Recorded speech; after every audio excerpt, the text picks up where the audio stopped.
Hello friends, कैसे हैं आप लोग। आप सबका स्वागत है आपके अपने यूट्यूब चैनल द क्लास 365 में। तो फ्रेंड्स, हम लोग बिहार दरोगा मेंस के लिए एडिटोरियल द्वारा जो प्रैक्टिस सेट लाया गया है, इसमें प्रैक्टिस सेट नंबर 1 को देख लिए हैं और आज हम लोग प्रैक्टिस सेट नंबर 2 को देखेंगे।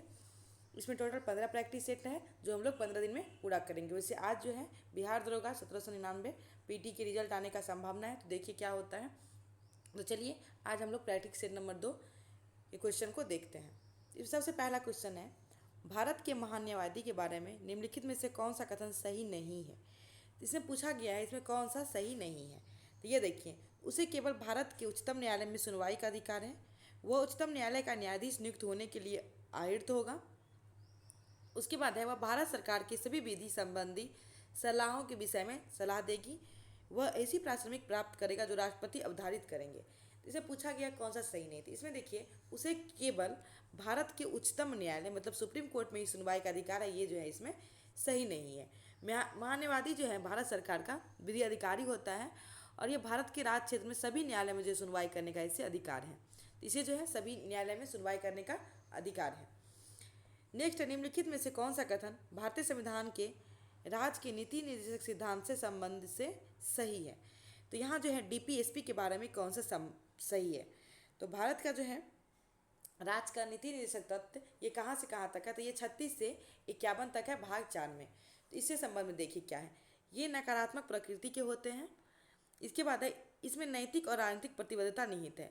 तो डीपीएसपी जो है इसमें नैतिक और राजनीतिक प्रतिबद्धता निहित है, ये इसमें सही है। ये अमीर के कल्याण को बढ़ावा देता है, तो ऐसा नहीं, ये गलत है। इसका ये सकारात्मक प्रकृति के होते हैं, तो ये सही है। ये नकारात्मक प्रकृति के होते हैं, ये गलत हो जाएगा। ये सकारात्मक प्रवृत्ति के होते हैं, तो इसमें जो है बी और डी सही हो जाएगा। ऑप्शन नंबर बी जो है इसमें बी और डी सही हो जाएगा। नीति निषेध तत्व जो है ये सकारात्मक प्रकृति के होते हैं और इसमें जो है जन कल्याण के बारे में निर्देश दिया रहता है और इसमें जो है नैतिक सिद्धांत सामाजिक आर्थिक और कमजोर वर्ग के कल्याण के लिए जो है प्रेरित करते हैं।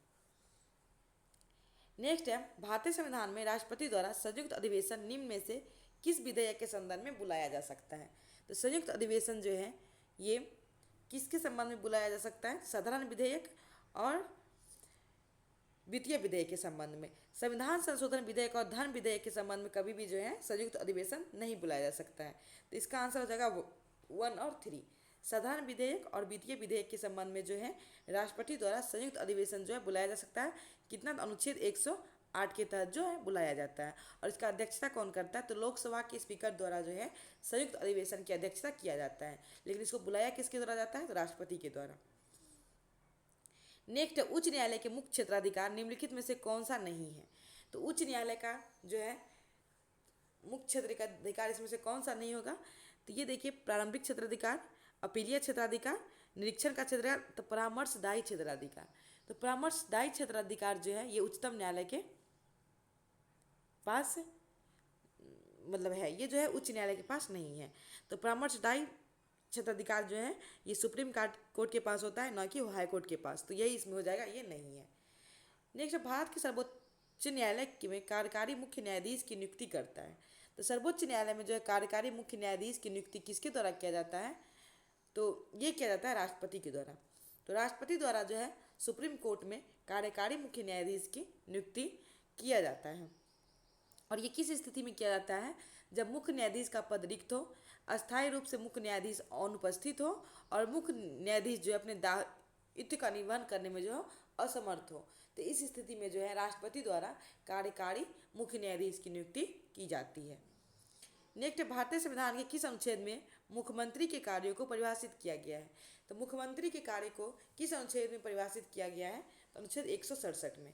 तो संविधान के अनुच्छेद 167 में जो है मुख्यमंत्री के कार्यों को परिभाषित किया गया है।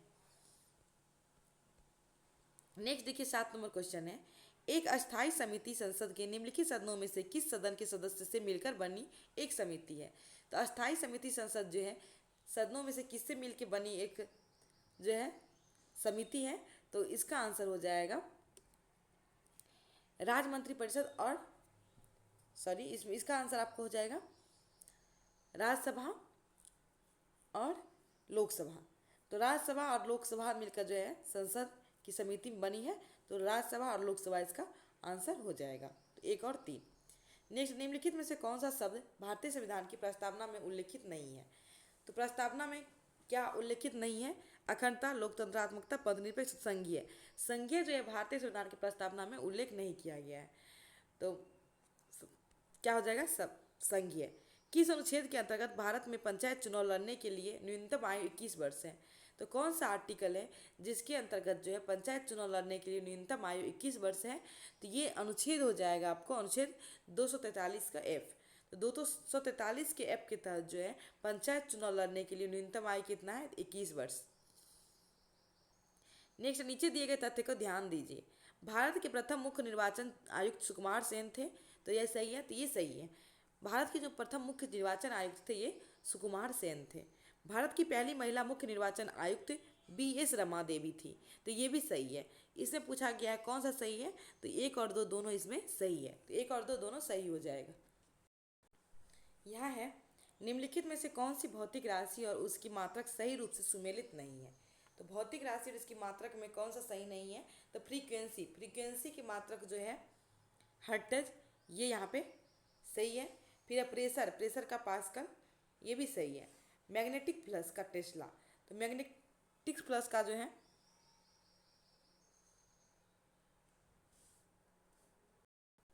तो ये गलत हो जाएगा। नेक्स्ट है मापक और अनुप्रयोग, तो इसको मिलान करना है मापक और अनुप्रयोग से। यहाँ देखिए क्या है, गैल्वेनोमीटर जो है इससे विद्युत धारा मापा जाता है, तो विद्युत धारा की उपस्थिति का जांच किया जाता है गैल्वेनोमीटर से। फिर है बैरोमीटर, तो वायुमंडलीय दाब को मापने के लिए जो है वायुमंडलीय दाब को मापने के लिए बैरोमीटर का उपयोग किया जाता है। फिर है एटमोमीटर, तो वाष्पीकरण, और कैरेटोमीटर स्वर्ण की शुद्धता मापा जाता है। तो 1 2 3 4 जो है इसका आंसर हो जाएगा। नेक्स्ट है, निम्नलिखित में से किस विद्युत चुंबकीय तरंग की तरंग दैर्घ्य सबसे कम होती है? तो सबसे कम तरंग दैर्घ्य किसकी होती है?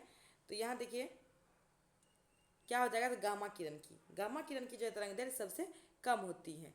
सबसे ज़्यादा किसकी होती है? तो दीर्घ रेडियो तरंग, फिर लघु रेडियो तरंग और रक्त विकिरण, उसके बाद विकिरण, फिर पराबैंगनी किरण, फिर एक्स किरण और फिर गामा किरण। सबसे कम होती है गामा किरण की।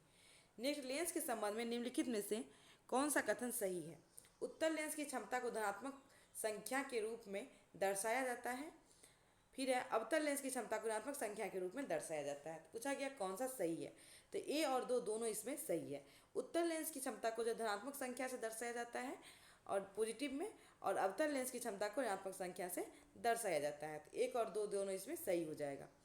नेक्स्ट, आविष्कारक और आविष्कार दिया गया है, किसका आविष्कार कौन किया है इसके बारे में दिया गया है।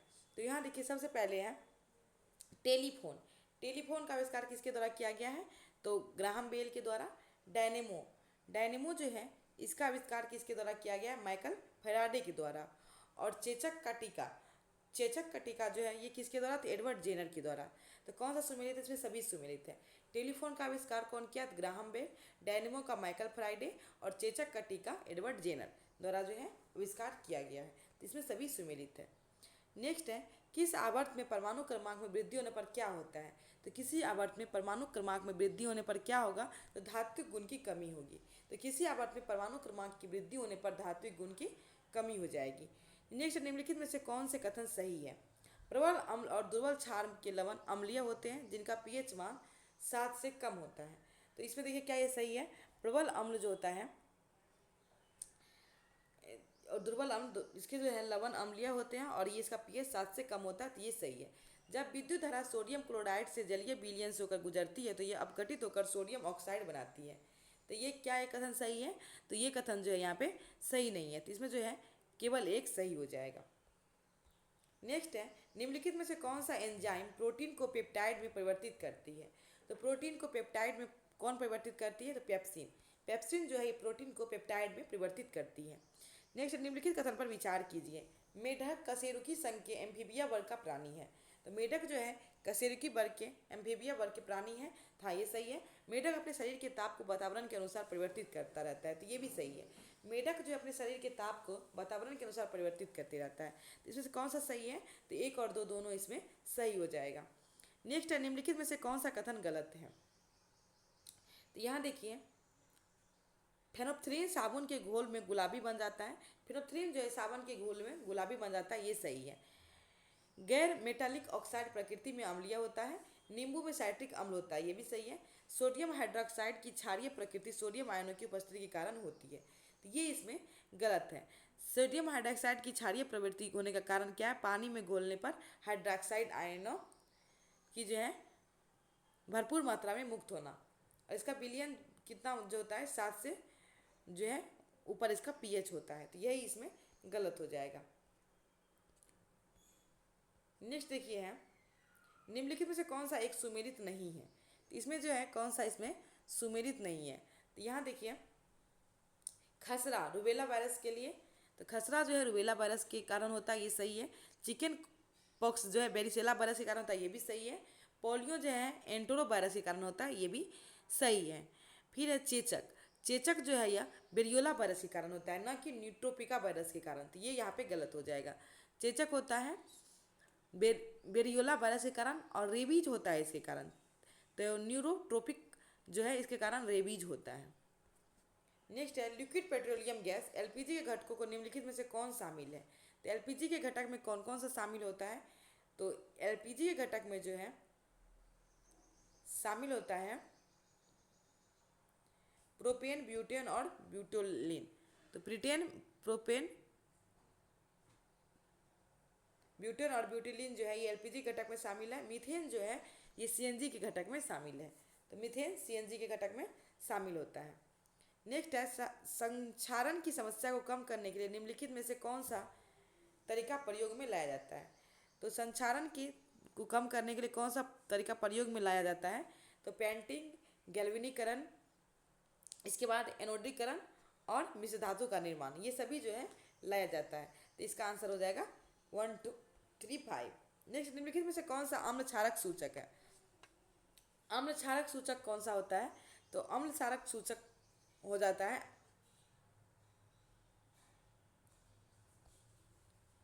लाल पत्ता गोभी, हल्दी, हाइड्रोजिया और जेरानियम, ये सभी जो है अम्ल क्षारक सूचक हैं। तो 1 2 3 4 इसमें सभी हो जाएगा। नेक्स्ट निम्नलिखित में से कौन सा सरीसृप वर्ग का जंतु नहीं है? तो सरीसृप वर्ग का जंतु इसमें कौन सा नहीं होगा? तो ऑस्ट्रिच, ऑस्ट्रिच जो है ये सरीसृप वर्ग का जंतु नहीं है। ऑस्ट्रिच सरीसृप वर्ग का जंतु नहीं होता है। नेक्स्ट है एम्फीसाइमा निम्नलिखित में से किससे प्रभावित करता है? एम्फीसाइमा जो है ये फेफड़ा को प्रभावित करता है। निम्नलिखित में से कौन सा सुमेलित नहीं है? तो आयोडीन 123 मोतियाबिंद का उपचार के लिए, तो यही जो है आयोडीन 123 जो है ये एक रेडियोधर्मी समस्थानिक जो है, इसका प्रयोग जो है मस्तिष्क के इमेजिंग के लिए किया जाता है, तो यही इसमें गलत हो जाएगा। फिर है कोबाल्ट 60 कैंसर के उपचार के लिए और फास्फोरस 32 रक्त प्रवाह का अनुरेखन के लिए। तो आयोडीन 123 जो है इसका उपचार मोतियाबिंद के उपचार के लिए नहीं किया जाता है, इसका उपचार जो है मस्तिष्क जो है मस्तिष्क में इमेजिंग के लिए किया जाता है। नेक्स्ट है एनोक्सिया में पीड़ित किसी व्यक्ति में निम्नलिखित में से लक्षण दिखाई देता है? तो एनोक्सिया से पीड़ित व्यक्ति में कैसा लक्षण दिखाई देता है? तो सोचने की क्षमता की कमी, तो जो एनोक्सिया से पीड़ित होता है उसमें सोचने की क्षमता जो है कम होती है। निम्नलिखित में से कौन सा रासायनिक यौगिक तंबाकू के धुएं सिगरेट में पाया जाता है? तो तंबाकू के धुएं सिगरेट में क्या पाया जाता है? तो इसमें निकोटिन, कार्बन मोनोऑक्साइड और साइनाइड सभी पाया जाता है। तो तंबाकू में जो है निकोटिन, कार्बन मोनोऑक्साइड और साइनाइड सभी पाया जाता है। निकट दृष्टि दोष के संबंध में निम्नलिखित में से कौन सा कथन गलत है? तो निकट दृष्टि दोष के संबंध में इसमें से कौन सा कथन गलत है? तो इसमें देखिए नेत्र लेंस की मोटाई बढ़ जाना, नेत्र लेंस को फोकस दूरी कम हो जाना, इसके बाद है नेत्र गोलक की त्रिज्या का व्यास में वृद्धि हो जाना, प्रतिबिंब का रेटिना पर बनना। तो निकट दृष्टि दोष के संबंध में तो यही गलत है, प्रतिबिंब जो है ये रेटिना पर न बनकर इससे आगे बन जाता है, तो ये निकट दृष्टि दोष के संबंध में जो है गलत हो जाएगा। प्रतिबिंब रेटिना से पहले बन जाता है और दूर दृष्टि दोष में जो है प्रतिबिंब जो है रेटिना के बाद बनता है। नेक्स्ट है निम्नलिखित में से कौन सा युग्म सुमेलित नहीं है? तो इसमें देखिए अशोक के शिलालेख और विवरण दिया गया है, तो अशोक के किस शिलालेख में किस बात का वर्णन किया गया है ये यहाँ पे दिया है। इसे बोल रहा है कौन सा सही सुमेलित नहीं है? प्रथम शिलालेख में पशुबलि की निंदा है, ये सही है। चौथा शिलालेख में भेरी घोष की जगह धम घोष की घोषणा, ये भी सही है। छठा शिलालेख में तीर्थ यात्राओं का उल्लेख है, तो यही गलत है। छठा शिलालेख में जो है आत्मनियंत्रण की शिक्षा दी गई है, तो ये गलत हो जाएगा। नौवां शिलालेख शिष्टाचार का उल्लेख है, तो छठा शिलालेख में क्या है, आत्म नियंत्रण की शिक्षा दी गई है। नेक्स्ट, किस बौद्ध संगति में अनुशासन को लेकर मतभेद के कारण बौद्ध संघ अस्थावीर एवं महासंघिक में विभाजित हुआ था? तो ये कौन सी बौद्ध संगति में? तो द्वितीय बौद्ध संगति में। द्वितीय बौद्ध संगति का आयोजन जो है कलाशोक के समय में जो है 383 BC में किया गया था, और इसमें जो है ये कहाँ हुआ था? तो वैशाली में हुआ था। और इस बौद्ध संगति में बौद्ध भिक्षुओं में अनुशासन को लेकर जो है मतभेद के कारण स्थापित एवं महासंघिक में बौद्ध धर्म का जो है विभाजन हो गया था। नेक्स्ट, निम्नलिखित में से सही घटनाक्रम के अनुसार जो है दिए गए कूट के माध्यम से चुनिए। तो यहाँ देखिए क्या हुआ था, रॉलेट एक्ट। तो रॉलेट एक्ट जो है ये कब आया था? तो 1919 में। तो रॉलेट एक्ट कब हो जाएगा? तो 1919 हो जाएगा। फिर है सैमन कमीशन। तो सैमन कमीशन 1928। सैमन कमीशन कब आया था? तो 1928 में। फिर है होम रूल 1916 में।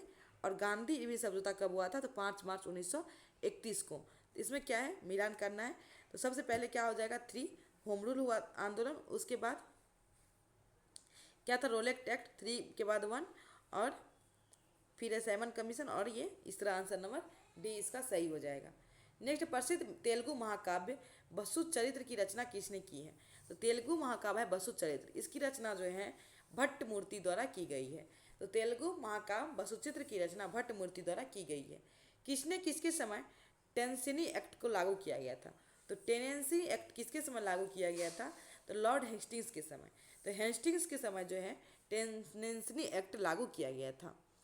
और इसका कार्यकाल कब से कब तक था? तो 1813 से लेकर 23 तक का कार्यकाल था, और इसी समय जो है टेनेंसी एक्ट लागू किया गया था।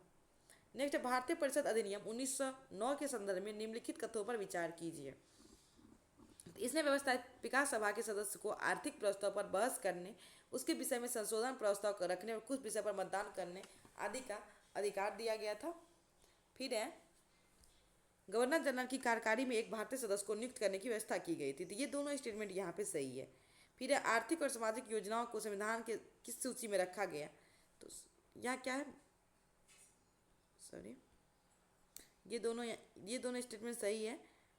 इसके बाद तीसरा है मुसलमान को विशेष रियासत देते हुए केंद्रीय तथा प्रांतीय विधान परिषद में जनसंख्या के अनुपात में प्रतिनिधि भेजने का अधिकार दिया गया, किंतु मुस्लिम एवं हिंदू दोनों के लिए आय की योग्यता समान रखी गई। इसमें पूछा गया कौन सा सही है? तो इसमें जो है केवल 1 और 2 सही है। नेक्स्ट, निम्नलिखित में से कौन सा युग्म सुमेलित नहीं है?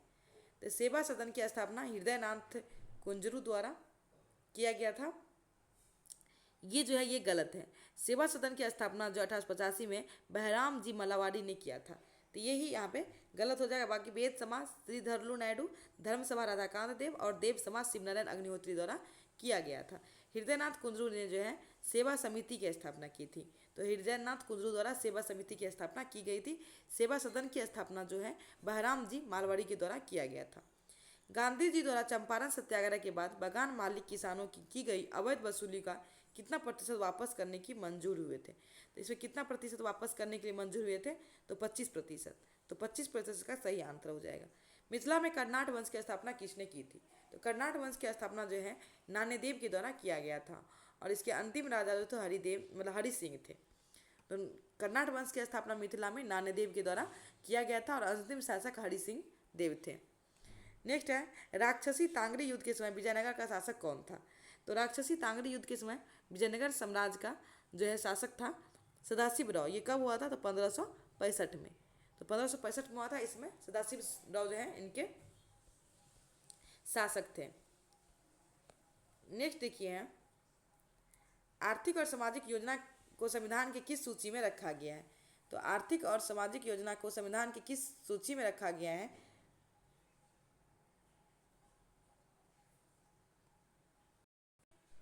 तो ये रखा गया है समवर्ती सूची में। तो समवर्ती सूची में इसको रखा गया है। चलिए इधर कुछ क्वेश्चन छूट गया है। यहाँ है भारतीय मंदिर स्थापत्य संदर्भ में निम्नलिखित पर विचार कीजिए। तो यहाँ क्या है? आमलक, कुंभपंजर, उपपीठ और विमान। उपयुक्त में से कौन सा राजेश्वर द्वारा निर्मित तंजावुर मंदिर के संगठक तत्व है? तो इसमें कौन कौन सा हो जाएगा? तो ये हो जाएगा कुंभ पंजर, पीठ और विमान, ये सभी जो है राजस्थान द्वारा निर्मित तंजावुर के मंदिर हैं। कांग्रेस के त्रिपुरी अधिवेशन में सुभाष चंद्र बोस द्वारा अध्यक्ष पद त्याग पद देने के बाद किसको अध्यक्ष बनाया गया था? तो ये बनाया गया था राजेंद्र प्रसाद को। नेक्स्ट है बजट एक लेखपत्र होता है। तो बजट जो एक लेखपत्र होता है किसका? तो सरकार की राजकोषीय नीति का। तो सरकार की राजकोषीय नीति का एक लेखपत्र होता है बजट।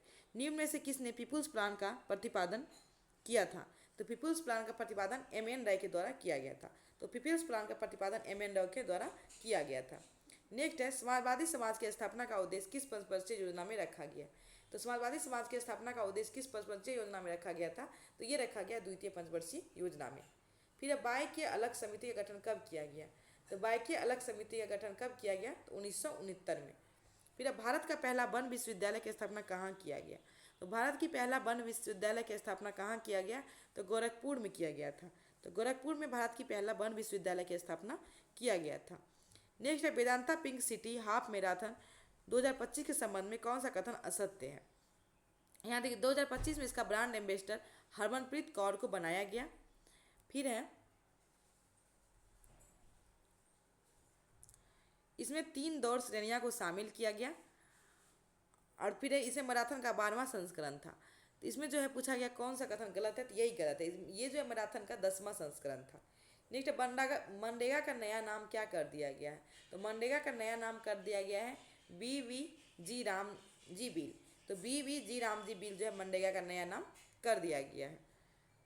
नेक्स्ट है संयुक्त राष्ट्र का सर्वोच्च पर्यावरण सम्मान 2025 चैंपियंस ऑफ द अर्थ पुरस्कार किसे सम्मानित किया गया है?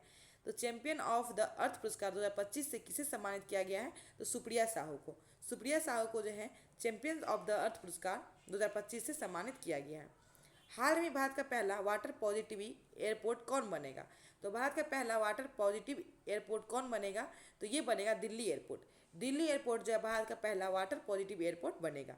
हाल में मिस यूनिवर्स 2025 किताब किसने जीता है? तो मिस यूनिवर्स 2025 का किताब जीता है फातिमा बोस। तो मिस यूनिवर्स 2025 का किताब फातिमा बोस द्वारा जीता गया है। हाल में भगवान बिरसा मुंडा की कौन सी जयंती मनाई गई है? तो बिरसा मुंडा की 150वीं जयंती मनाई गई है। कब? तो 15 नवंबर को। तो 15 नवंबर को जो है बिरसा मुंडा की 150वीं जयंती मनाई गई है। नेक्स्ट है बिहार में के श्री भरत सिंह भारती को कला के क्षेत्र में कौन सा पद्म पुरस्कार से सम्मानित किया गया है? तो भरत सिंह भारती को कला के क्षेत्र में पद्मश्री दिया गया है। नेक्स्ट देखिए है 8वें वेतन आयोग को केंद्र सरकार द्वारा कब मंजूरी दी गई? तो 8वें वेतन आयोग को केंद्र सरकार द्वारा कब मंजूरी दी गई है? तो ये दी गई है अक्टूबर 2025 में। अक्टूबर 2025 में 8वें वेतन को केंद्र सरकार द्वारा मंजूरी दे दी गई है। RBI का नया डिप्टी गवर्नर किसे नियुक्त किया गया है? तो RBI का नया डिप्टी गवर्नर नियुक्त किया गया है शिशिर चंद्र मुर्मू को। तो शिशिर चंद्र मुर्मू को जो है RBI का नया डिप्टी गवर्नर नियुक्त किया गया है। बजट 2026-27 में राजकोषीय घाटा GDP का कितना प्रतिशत है? तो बजट 2026-27 में राजकोषीय घाटा जो GDP का कितना प्रतिशत है? तो 4.3%। तो 4.3% हो जाएगा। सकल सकल का अर्थ क्या है? सकल सकल का अर्थ क्या है? तो इसका अर्थ होता है संपूर्ण और अंश। दशानन में निम्न से कौन सा समान है? तो समास है। तो दशानन में हो जाएगा बहुव्रीहि समास। बहुव्रीहि समास जो है दशानन, त्रिलोचन, पंचानन ये सब में होगा। तो ये बहुव्रीहि समास हो जाएगा। निम्न में से कौन सा शब्द जातिवाचक संज्ञा नहीं है? बालक, मनुष्य, जवान ये जातिवाचक है। ये सुंदर जो है ये भाववाचक हो जाएगा। सुंदर इसमें जातिवाचक संज्ञा नहीं है। निम्नलिखित में से कौन सा एप्लीकेशन सॉफ्टवेयर का एक उदाहरण नहीं है? तो एप्लीकेशन सॉफ्टवेयर का उदाहरण कौन सा नहीं होगा इसमें? तो ऑपरेटिंग सिस्टम ऑपरेटर।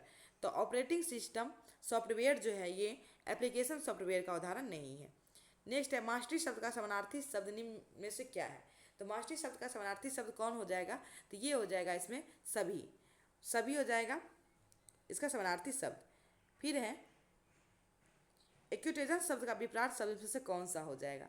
तो ये हो जाएगा सडनली, सॉरी ये हो जाएगा ए और बी दोनों, लॉस और डेथ दोनों हो जाएगा। नेक्स्ट है be out the blue. Idioms and phrases का अर्थ क्या होगा? इसको बोलेंगे सडनली। भिलाई इस्पात संयंत्र की स्थापना कब की गई थी? तो भिलाई इस्पात संयंत्र की स्थापना की गई थी 1955 में। तो भिलाई इस्पात संयंत्र की स्थापना 1955 में जो है किया गया था मध्य प्रदेश के भिलाई, मतलब छत्तीसगढ़ में। अभी वो छत्तीसगढ़ में है और ये सोवियत रूस की सहायता से किया गया था। नेक्स्ट है भारत का प्रथम राष्ट्रीय उद्यान है। तो भारत का प्रथम राष्ट्रीय उद्यान है जिम कॉर्बेट राष्ट्रीय उद्यान, जो 1936 में बनाया गया था। उत्तराखंड में है जिम कॉर्बेट राष्ट्रीय उद्यान। नेक्स्ट, निम्नलिखित कथन पर विचार कीजिए। विषुवत रेखा से ध्रुवों की ओर बहने पर धारा को गर्म जलधारा कहा जाता है। फिर है ध्रुवों से विषुवत रेखा की ओर प्रवाहित होने वाली धारा ठंडी जलधारा होती है। लेब्राडोर जलधारा अंटार्कटिक महासागर की गर्म जलधारा है।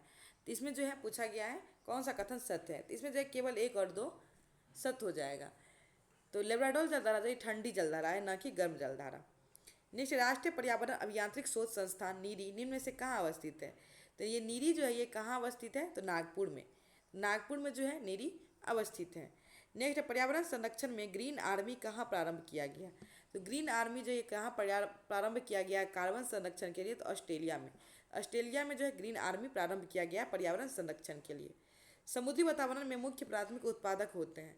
तो समुद्री वातावरण में मुख्य प्राथमिक उत्पाद क्या होते हैं, तो phyto planktons. Next, Montreal protocol निम्न में से किससे संबंधित है। तो मॉन्ट्रियल प्रोटोकॉल जो किससे संबंधित है, तो ओजोन परत के क्षय को रोकने से। तो ओजोन परत के क्षय को रोकने से संबंधित है मॉन्ट्रियल प्रोटोकॉल। फिर ट्रांस हिमालय में भौतिक संरचनाओं को पूर्व से पश्चिम की दिशा में क्रम में लगाइए। तो इसमें देखिए क्या हो जाएगा पूर्व से पश्चिम में। तो सबसे पहले इसमें हो जाएगा गिलगित, फिर उलट झील, फिर हो जाएगा पीर पंजाल, फिर हो जाएगा जास्कर। इस तरह इसका आंसर हो जाएगा 2413। नेक्स्ट है सूची 1 को सूची 2 से मिलान करना है। महासागरीय नीतल कटक अपेक्षाकृत छोटा स्थल डूब।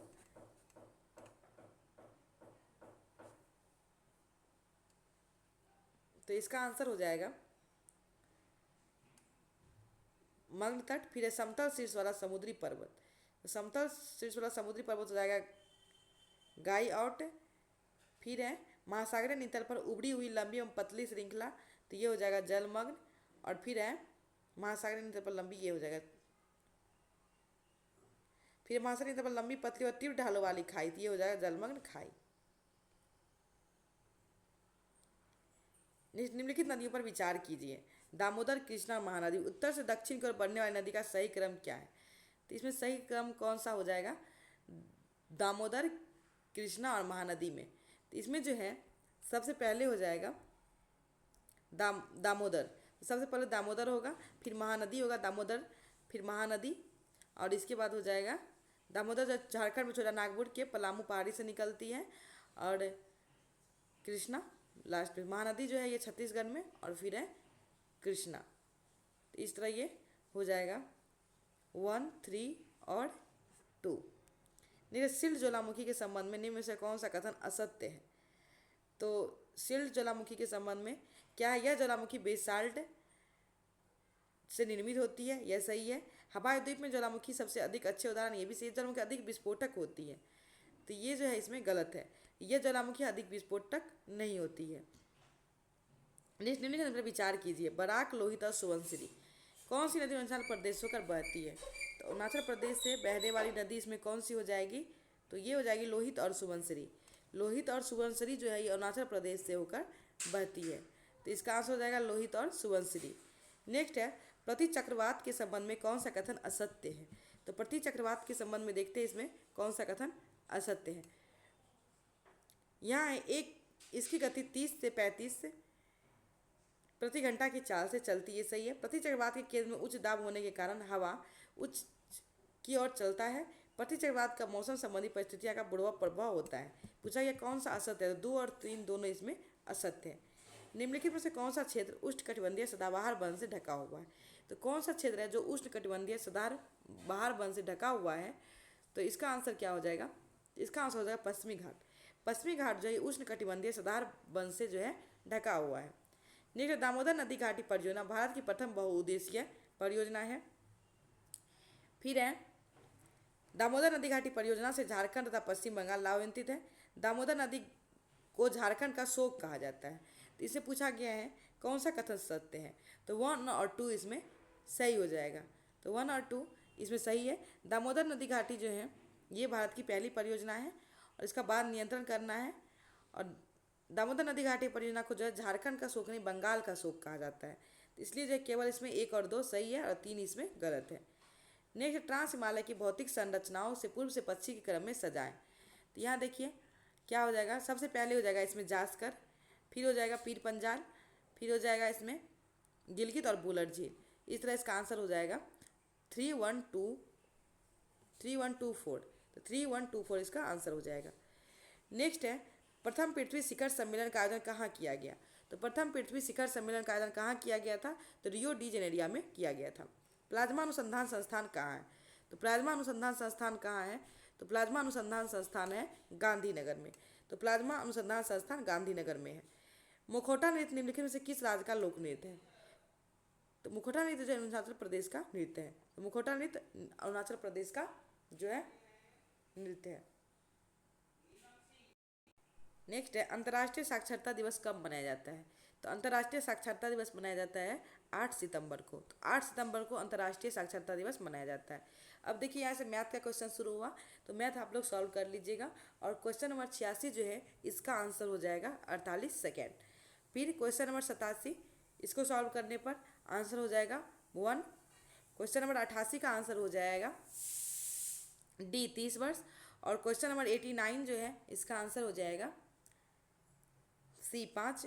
और क्वेश्चन नंबर 90 का आंसर हो जाएगा 90, मतलब ए। उसके बाद 91 का आंसर हो जाएगा